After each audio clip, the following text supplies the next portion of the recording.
akan diingatkan lagi oleh para tour leader, para ustadz, para mutawif untuk menjaga larangan-larangan ihram. Nah, kenapa ihram ini ada larangan-larangannya? Karena ihram ini merupakan adalah salah satu rukun umroh, ya, yang artinya rukun itu harus kita kerjakan. Kalau kita tidak kerjakan,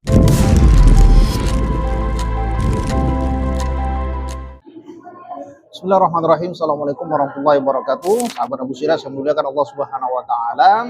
Kembali kita akan memberikan edukasi-edukasi seputar rudyah umroh dan haji yang akan sangat bermanfaat dan berguna bagi sahabat sekalian, dan memperhatikan apa-apa saja yang dilarang dan apa-apa saja yang diperbolehkan selama kita menjalankan ibadah umroh ataupun haji. Syukur kita kepada Allah Subhanahu wa taala. Allah memberikan banyak nikmat kepada kita semua. Yang nikmat tersebut tentunya tidak bisa kita hitung. Bahkan dari awal kita lahir sampai kita nanti mungkin mati, tak akan mampu kalkulator dunia akan menghitungnya. Fabi ayyi ala'i rabbikuma tukadziban. Mana nikmat mana lagi yang akan kita dustakan kepada Allah Subhanahu wa taala.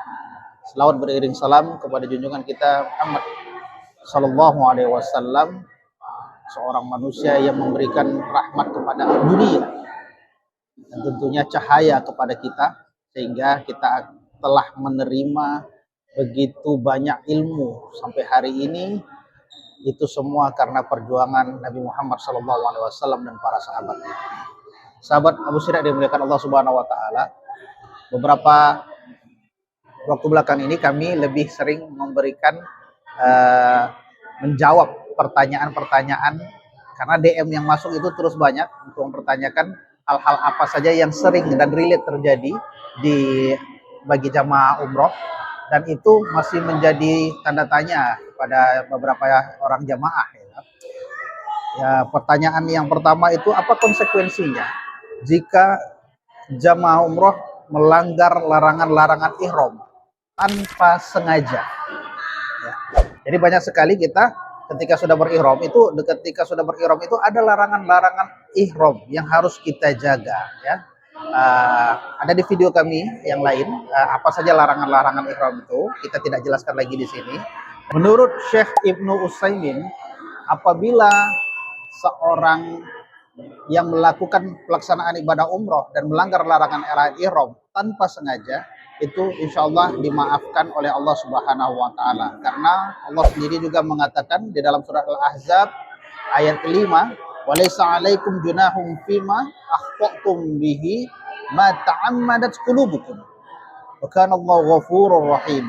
Ya, jadi tidak ada dosa atasmu jika kamu khilaf tentang itu, kecuali akan tetapi bagi yang sengaja maka dia akan berdosa. Nah, jadi Bapak Ibu jamaah Abu Syirah yang dimuliakan Allah Subhanahu wa taala, sebelum jamaah berangkat umroh atau berangkat haji itu tentunya dilakukan manasik haji atau manasik umroh yang berulang kali, beberapa kali dilakukan oleh travel di mana Bapak Ibu mendaftar untuk sebagai penyelenggara ibadah umroh ataupun haji khususnya.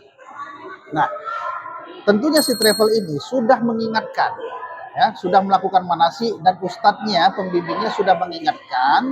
Bahkan juga ketika nanti Bapak Ibu sampai di tanah suci, ya, ketika sampai di Mekah, akan diingatkan lagi oleh para tour leader, para ustadz, para mutawif untuk menjaga larangan-larangan ihram.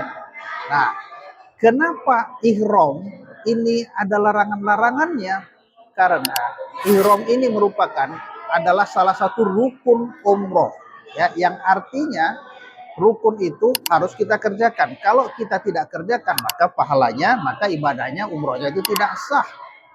Nah, kenapa berat sekali nih melanggar harus menjaga larangan-larangan ihram? Karena Allah letakkan umroh dan haji ini sebagai rukun Islam paling puncak, ya, setelah sholat, setelah syahadat, setelah sholat, kemudian zakat, puasa, haji.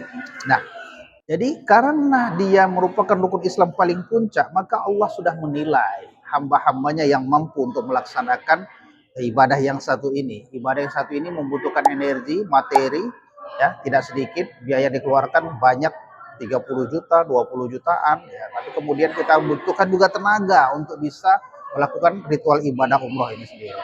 Maka dengan segala resource yang kita keluarkan untuk melaksanakan umroh tadi ini, ada hal yang harus kita jaga. Kita harus berkonsentrasi dalam ibadah. Kita harus berkhusyuk dalam melaksanakan sunnahnya, rukunnya, wajibnya dalam ritual ibadah umroh ini sendiri.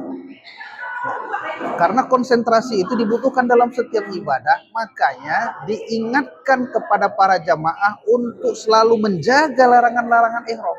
Ketika sudah diingatkan dan pada pelaksanaan ihram itu sendiri, maka si jamaah ini haruslah tetap dengan tenang, tetap dengan sabar, kemudian konsentrasi dalam ibadahnya, lupakan hal-hal yang tidak perlu supaya menjaga kekhusyukan kita dalam beribadah.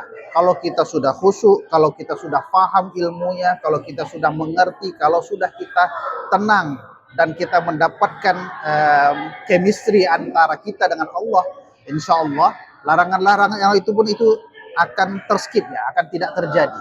Nah, maka dari itu diingatkan supaya menjaga dan memperhatikan apa yang dilarang dan apa-apa yang dianjurkan. Ustadz, kalau misalnya tidak sengaja menampakkan rambut, kalau tidak sengaja insya Allah tidak apa-apa. Ustadz, saya tidak sengaja ketika memakai wangi-wangian, mungkin ketika sampai di hotel, karena kebiasaan saya setiap habis makan itu gosok gigi, atau setiap habis makan itu saya cuci tangan pakai sabun. Ya, ada khilaf para ulama di sini, tapi kita untuk berhati-hati dalam ibadah, karena di dalam sabun, di dalam pasta gigi itu ada wangi-wangian ditaruhkan, yang diletakkan. Maka ini dihindarkan saja. Kalaupun mau sikat gigi boleh pakai siwak atau sikat gigi tanpa pasta. Kemudian kalau mau cuci tangan boleh cuci tangan tanpa pakai sabun, cukup air saja. Nah, itu untuk menjaga kita dan berhati-hati dalam beribadah. Tapi kalau ternyata kita sudah disampaikan itu dan kita sudah tahu itu, tapi lupa, qadarullah kita lupa, kita cuci tangan juga, apakah itu membatalkan ihram dan apakah kita harus bayar dam? Seperti tadi yang Allah sampaikan, kalau tanpa sengaja insya Allah dimaafkan oleh Allah, tetapi yang berdosa itu adalah yang dilakukan dengan sengaja. Ya, pastikan Bapak Ibu konsentrasi dan khusyuk dalam melaksanakan ibadah, sehingga larangan-larangan ihram, apakah itu anjuran-anjuran yang disunah-sunahkan ihram yang dilakukan, yang dianjurkan oleh Rasulullah, itu bisa kita lakukan dengan sempurna, karena kesempurnaan itu dalam ibadah, kesempurnaan dalam ibadah akan menjadikan kita mendapatkan umroh yang mabrur ataupun haji yang mabrur. Kemudian pertanyaan berikutnya seputar tawaf. Kalau ketika tawaf kemudian wudhunya batal, apakah tawafnya harus diulang dari awal? Ya. Tawaf merupakan salah satu ibadah yang dilakukan harus dengan berwudhu. Ya. Sholat juga harus dengan berwudhu, tapi kalau tidak ada air itu boleh digantikan dengan tayamum. Begitu juga dengan tawaf, harus dalam keadaan berwudhu. Kalau tidak ada air maka boleh digantikan dengan tayamum. Tapi sekarang di Masjidil Haram itu tidak ada tempat yang tidak ada air, semuanya ada air. Di luar Masjidil Haram begitu banyak toilet yang disediakan. Di dalam Masjidil Haram sendiri pun itu ada ruangan tempat-tempat mengambil wudhu, bahkan menggunakan air zam-zam. Atau bahkan sendiri kita bisa mengambil air zam-zam dari tong-tong yang disediakan untuk berwudhu. Nah, ketika sudah berwudhu, kemudian kita melakukan tawaf 7 kali putaran, namun dalam pelaksanaannya ketika kita berputar mengelilingi Ka'bah pada putaran kedua atau putaran ketiga, kemudian batal wudhu kita. Apakah harus mengulang lagi? Ya, si jamaah ini ya harus keluar atau mengambil wudhu lagi, keluar dari mataf, mengambil wudhu lagi, kemudian kembali lagi ke mataf, ya, kembali lagi ke melanjutkan tawafnya dengan menghitung sisa putaran tawaf yang kurang. Jadi kalau misalnya lagi putaran ketiga ternyata batal nih wudhunya, harus keluar, ambil wudhu lagi, kemudian balik lagi ke mataf untuk tawaf lagi, mulai lagi dari putaran ketiga. Tidak harus mulai dari urutan atau putaran pertama. cukup menyambung saja. Tapi dengan catatan tawaf yang dilakukan antara rentang waktu batal wudhu dengan kembali melanjutkan tawaf itu tidak terlalu lama dan tidak ada kegiatan-kegiatan lain dalam rentang waktu itu. Misal Bapak Ibu batal wudhunya, kemudian keluar karena sesak mau kebelet mau ke toilet, kemudian harus keluar. Nah, keluar ngambil ke toilet, kemudian ambil wudhu. Di dalam prosesi mengambil wudhu tadi ternyata pintu Masjidil Haram sudah ditutup karena sudah mau masuk sholat fardu.